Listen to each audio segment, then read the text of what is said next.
My husband started telling dad jokes before he was old enough to pour his own juice, so I may have missed a red flag or two. Or four. But in my defense, this kind of juvenile behavior seemed very on brand at the time. Let me give you some quick context. The entire first year Steven and I lived together, anytime we exchanged I love yous, he would quickly pinch my cheek and shout, "BZZZT, make your own damn waffles." Neither of us even liked waffles. He just got a kick out of spoiling the moment. And although I'd groan and roll my eyes, his dumb shtick cracked me up. Lord help me, it absolutely cracked me up. So when I shuffled into the kitchen one morning, fresh from sleep, his odd remark barely registered. "Can you see me smile?" I glanced at Steven from across the center island. "What?" He leaned back and blinked. "What?" "Thought you said something." He shrugged and shook his head. "My imagination then." As I poured a cup of coffee, he said it again. Quieter this time. "Can you see me smile?" Here we go. Steven's jokes were usually unfunny for that first week or two, until his relentless commitment tickled my funny bone. "That's nice honey," I said after a yawn. Then I circled the island and went in for a kiss, but instead noticed a sore beneath his left nostril. Get some cream on that." On my way out of the room, Steven began ratcheting coughs. Things seemed normal for the next few days. He periodically dropped the smile line mid-conversation and then continued on like normal. Once or twice he even said it over the phone. "Hey hon, I am at the store. Do or need any can you see me smile kitchen roll?" Steven picked up some cream for his increasingly gruesome scab, although that didn't seem to help. If anything, it made things worse. One evening, as we sat down to dinner, he slurped up some pasta, stared dead into my eyes, and twisted his mouth in this horrible pumpkin grin. "Can you see me smile?" I set down my fork. "Okay, enough. It has been a week and I am still not laughing." "What are you talking about?" "That stupid can you see me smile thing." He cocked his head to the side. "Don't even start. Just drop it already." The two of us went back and forth, him pushing me to explain myself, me growing steadily more agitated. "Can't you just admit this gag didn't land and move on?" "Well, the only gags that do land are ones about airplanes, but I still don't understand what you're talking about." The tension immediately dissolved as I half-groaned half-chuckled at his zinger. Later, as I soaked in the tea with 2 cucumber slices over my eyes, the door at the far side of the room creaked open. "Steven?" I called. Another creak. "Hello?" I slid up, catching the slices. There was no one else in the steamy room. A draft had most likely blown the door open. I settled back into a comfortable position.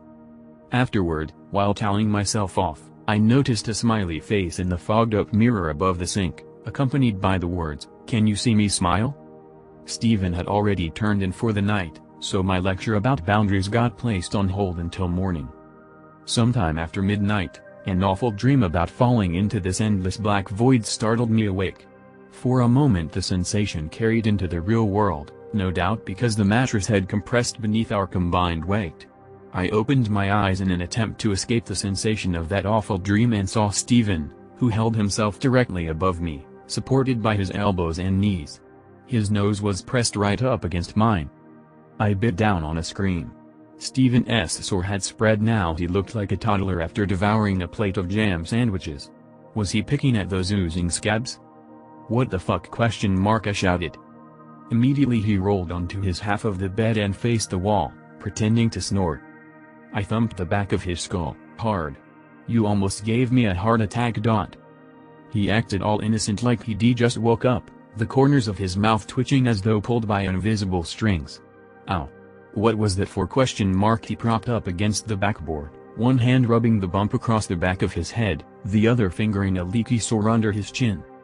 Turning away, I said, "This is getting seriously old. You're not funny."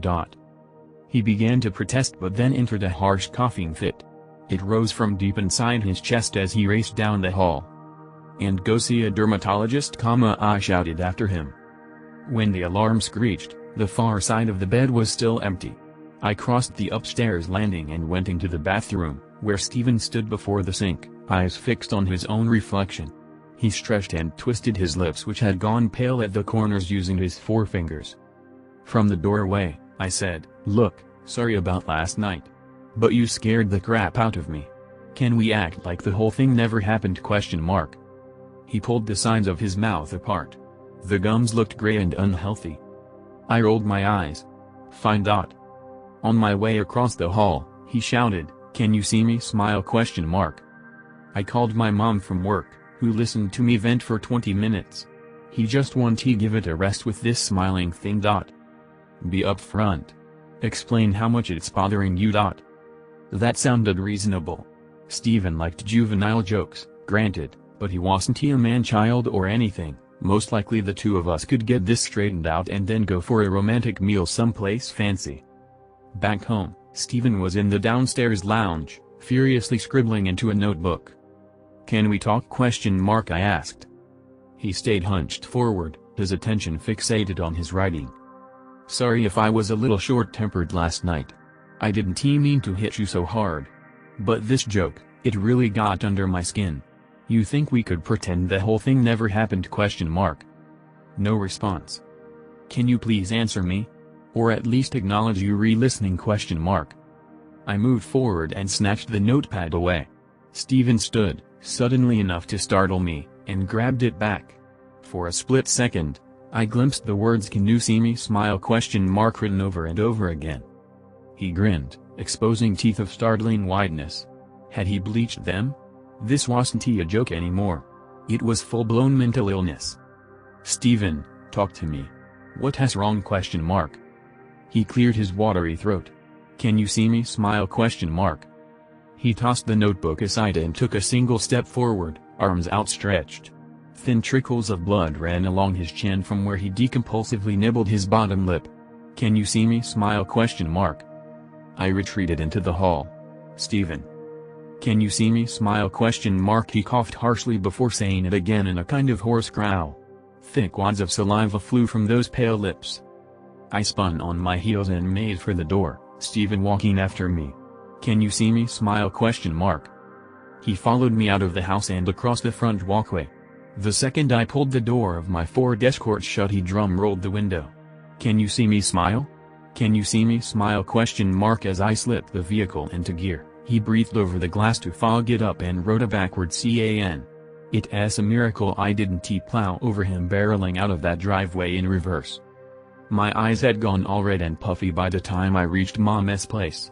The police showed zero interest in Stephen's condition. "Yeah, sure, your husband keeps telling you to smile. We'll get right on that." Neither did the paramedics.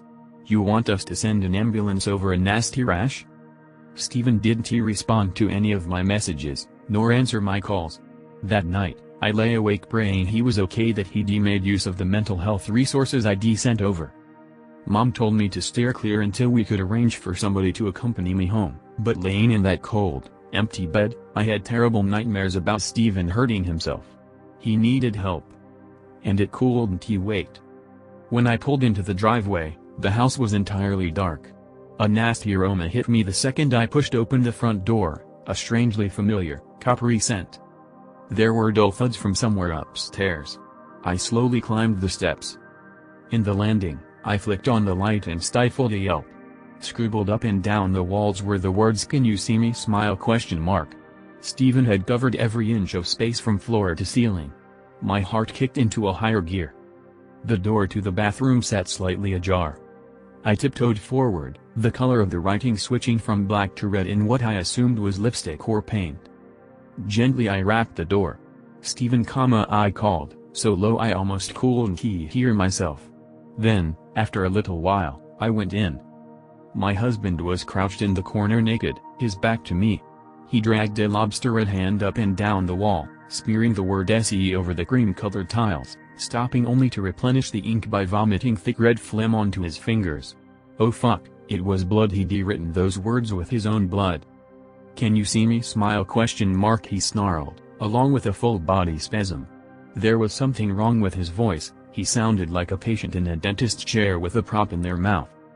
The door made a creaky sound as I flinched back without meaning to. Stephen's head perked up. I spun into the hall and raced toward the stairs. Halfway there, Stephen threw himself hard against the back of my legs, sending us both careening down the steps. I landed flat on my back. Directly above my head, two blurry light bulbs circled one another. I watched them go round and round until two Stephens, their mouths caked with dry, crusty blood, leaned into my window of vision. He pinned me down. And between gruesome wheezes that slid up from his throat, he repeated those 5 words again and again. As my vision stabilized, I realized it wasn't just blood on his face. Tendons and jaw muscles were exposed, pulling and vibrating like overtuned guitar strings.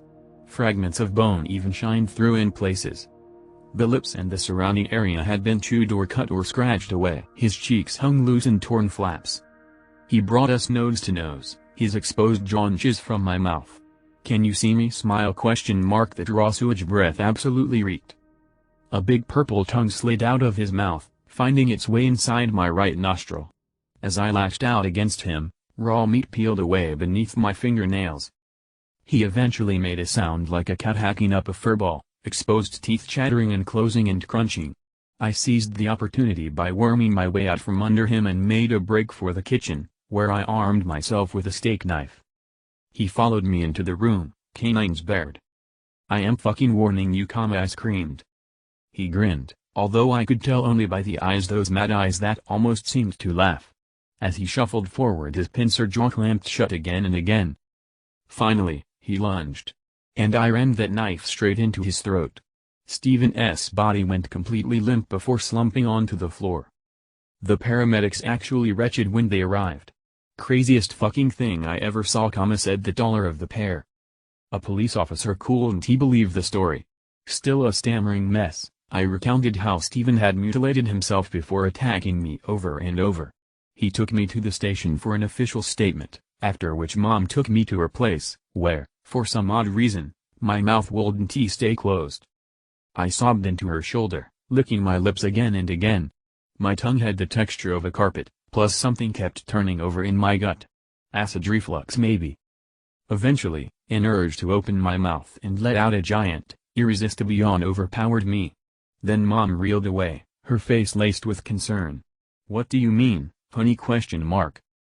I threw her a confused look and scratched my itchy mouth. "What do you mean? What do I mean?" She reached over and wiped a tear off my cheek. "Why wouldn't I be able to see you?" www.reddit.com web link